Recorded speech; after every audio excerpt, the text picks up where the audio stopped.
I see you have an eye for things. Gun's not just about shooting. It's about reloading. You'll know what I'm talking about.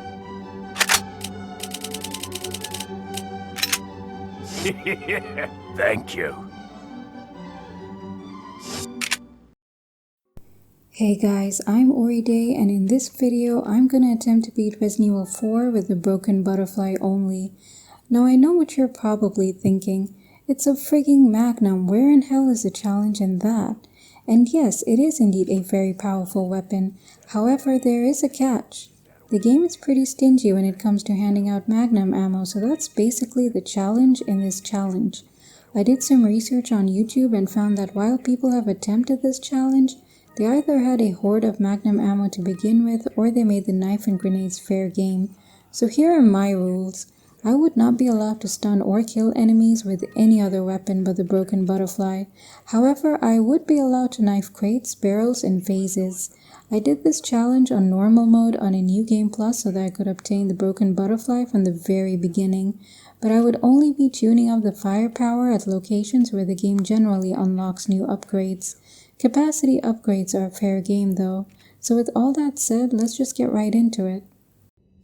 So all I had to start out with was the broken butterfly and a golden chicken egg for good luck. I put a round in Pablo's noggin, ran past these guys, and performed my usual ritual of running around in circles until Ada rang the bell. This time, however, I had me some company. She'd be there waiting for me every time I rounded the corner, and while I did appreciate it, Hunnigan's more my type. At this point, I only had 5 rounds in my broken butterfly, and since there aren't any preset locations of Magnum ammo in the village, I decided to try my luck farming for some in this area. The barrels, boxes, and granados pretty much all gave me cash, as if everything was trying to convince me to go buy a handgun. I guess if I kept it up for a couple of hours, I could have gotten some Magnum ammo, but I didn't have that kind of time, so I moved on to the next area.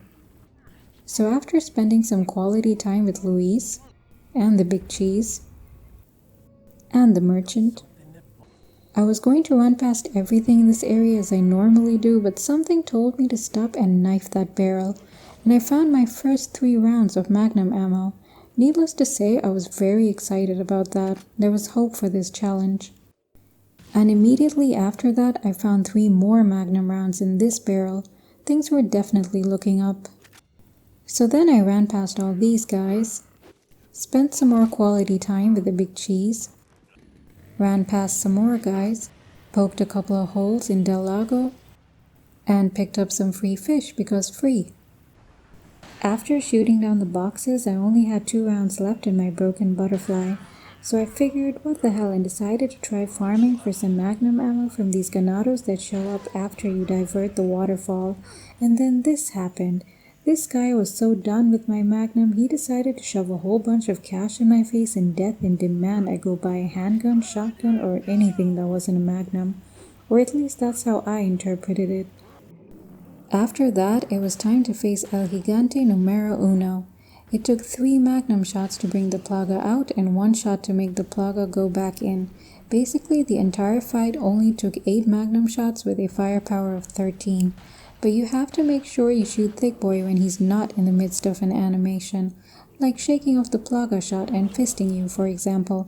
At the end of the fight, I was running on empty, but this barrel decided to graciously reward me with 3 Magnum shots. So at this point, I had a total of 9 loose Magnum bullets in my inventory.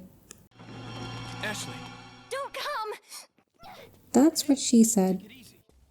Anyway, after grabbing Ashley and babysitting her for a bit, it was time to enter Luis's cabin. But the Ganados knew I was packing more heat than usual. I was running on empty and had no intentions of reloading, but they didn't know that.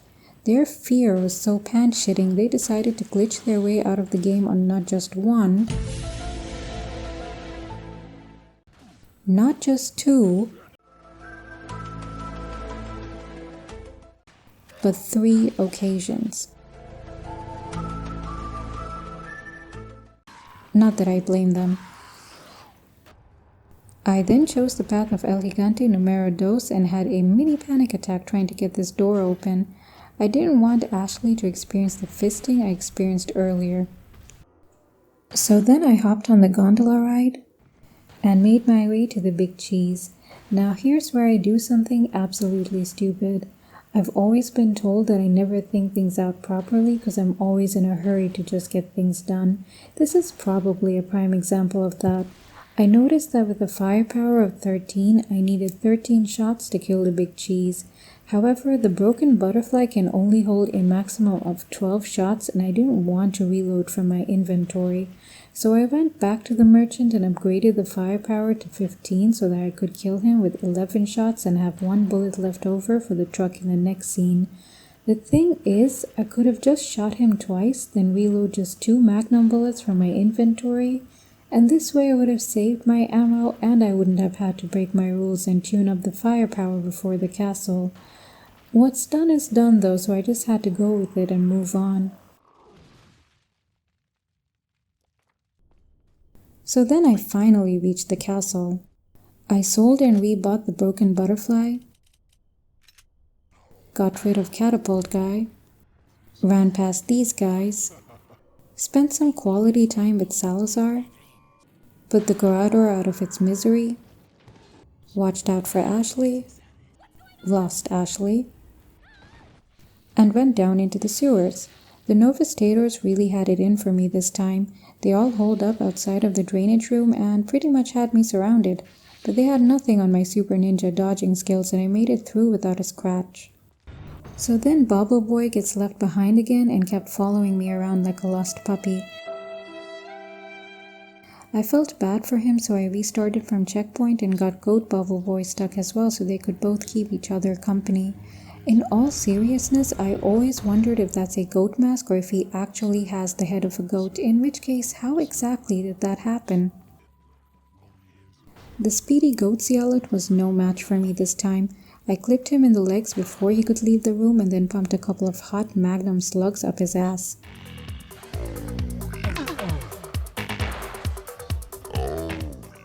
Clearly he enjoyed that so much he decided to reward me with the key. I then spent an embarrassingly long time on this puzzle.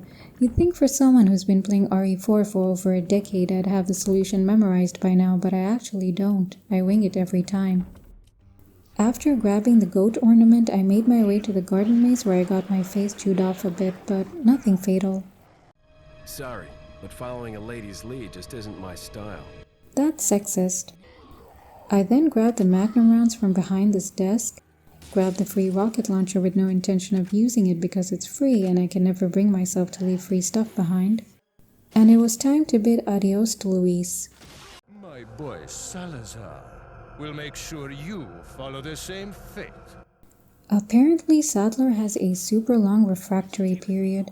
Gotta let the schlong rest before he can use it again. That's where Salazar comes in. Okay, so this part really got me frustrated. The laser sight on the broken butterfly isn't very precise. Add to that my mediocre aiming skills and I had a very dead Ashley very many times. But free her I did, eventually. After which I had the great joy of getting into her shoes. I decided not to use the lanterns on the Zealots since the lanterns are not broken butterflies. And with Ashley by my side again, I could finally go and grab the free broken butterfly from the loot room. I then interrupted this guy's horse ride, dealt with the knights, and Salazar's spiky descending ceiling, and the Zealots driving whatever that thing is. The bars made it hard to see where I was aiming, so I cut it pretty close. Ashley deserves credit here for trusting me and not shitting her pants. And just as soon as I'd rescued her, she was gone again, just like that. The pain it caused me to use a tuned-up broken butterfly to shoot the wooden blocks is indescribable, so I won't go into too much detail except it went against every fiber of my being, but it had to be done. I then lured both corridors down the stairs as usual to avoid the Zealots in the side corridors. Yeah, let's just pretend he used the broken butterfly to do this. So after watching Leon squirm for a bit, I picked up the magnum bullets, and it was time to face Vertigo. I noticed that I could kill him with exactly 12 shots at a firepower of 20 so long as I kicked him every time he froze. With both my broken butterfly's capacities maxed out at this point, I had to sell them to get more bullets from the merchant. Of course, he won't sell you another broken butterfly if you already have one in your inventory, so I was back to having only one of them. I tuned up the firepower to 20, maxed out the capacity, grabbed the magnum ammo from the barrel, and went into the lava room to deal with the dual gigantes. So I dumped one of them into the lava and figured out I needed exactly 17 bullets for the other one, but that was only the case if I didn't shoot him in the middle of an animation and if the shots weren't overly spaced out. Once again, the Novistators were no match for my super ninja dodging skills. And I made it to the castle ruins where I resell, rebuy, and re-upgrade my broken butterfly's capacity to 8 in anticipation of the spiky descending ceiling and the minecart ride. The firepower upgrade to 24 is also made available at this point in the game. So I grabbed the key to the mines, found cash in this barrel, missed the shot to the lever, restarted from checkpoint, and then magically found magnum ammo in this barrel. Best shot I ever missed. The minecart ride was crowded, to say the least. And before heading to the Robo Salazar room, I stopped by the merchant to max out my broken butterfly's capacity in anticipation of the cargo lift.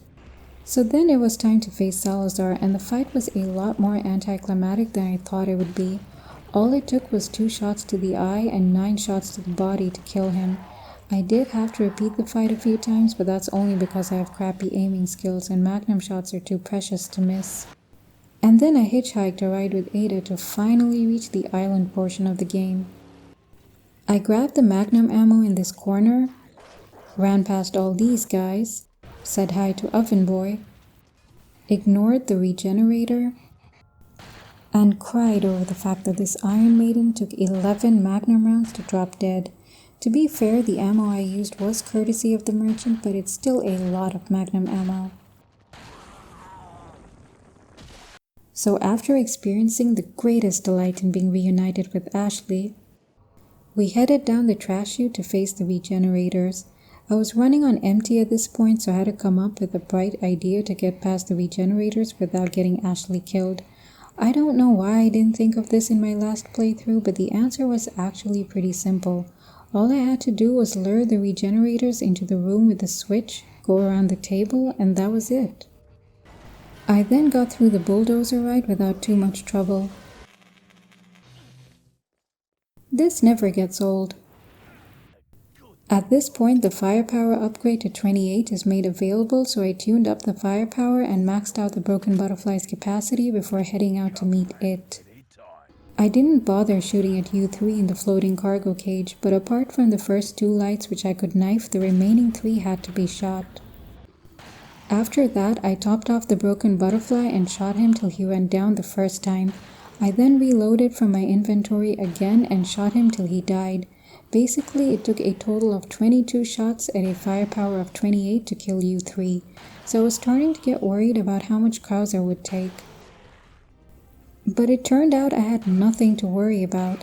Fighting Krauser with a magnum is almost as anticlimactic as fighting him with a knife. All it took was about 9 magnum shots at a firepower of 28 to kill him. After that, Sadler lets Leon live yet again. Ada gets scarred for life. I grab Ashley from the hibernation pod, and these gentlemen politely wait outside until we're done extracting the plaga. At this point, I had 28 loose rounds in my inventory and 12 rounds in my broken butterfly. Way more than I had ever expected to have. I decided to not get the exclusive firepower upgrade to 50 because I thought that would make the fight too easy, but it turned out Sadler took the most bullets of them all. Initially, I thought I wouldn't make use of the steel girders and the explosive barrels, but after shooting out the 2 eyes on his front legs, he still hadn't taken enough damage to open his main eye. The eyes on his back legs are hard to get to because he hardly ever has his back to you. So I started shooting him in the body to see if that would work, but I ended up running out of ammo before he could die. I then repeated the fight, this time deciding to use the steel girders but not the explosive barrels. Again, I took out both eyes on his front legs and used the steel girders on him. He still hadn't taken enough damage to open his main eye, so I went right back to shooting his body again. I managed to defeat him this way, but just barely. I only had 2 last magnum rounds in the gun and nothing in my inventory by the end of it. So that was my attempt at beating Resident Evil 4 with the broken butterfly only. Something about this challenge has left me feeling a little dissatisfied. I think I just thought it would be a lot harder than it turned out to be. I was so sure that ammo was going to be an issue. But with the merchant on your side, this challenge is entirely doable. Without the merchant, I can't say. So did I manage to beat Resident Evil 4 with the broken butterfly only? I think I'd give myself a yes this time. I did mess up a bit with upgrading the firepower for the big cheese, but I completed this challenge using only the broken butterfly without resorting to any other weapon. Unless you want to count the steel girders I used on Sadler, feel free to see that as a no-go. I've been doing all these challenges on normal mode so far because I haven't cleared professional mode on the PC yet. I mainly played this game on the Wii but switched to the PC for the purpose of recording these challenges. But it's time for me to stop being a wuss and man up, so hopefully the next challenge I do will be on professional mode. I hope you guys enjoyed this video and I'll hopefully see you in the next one.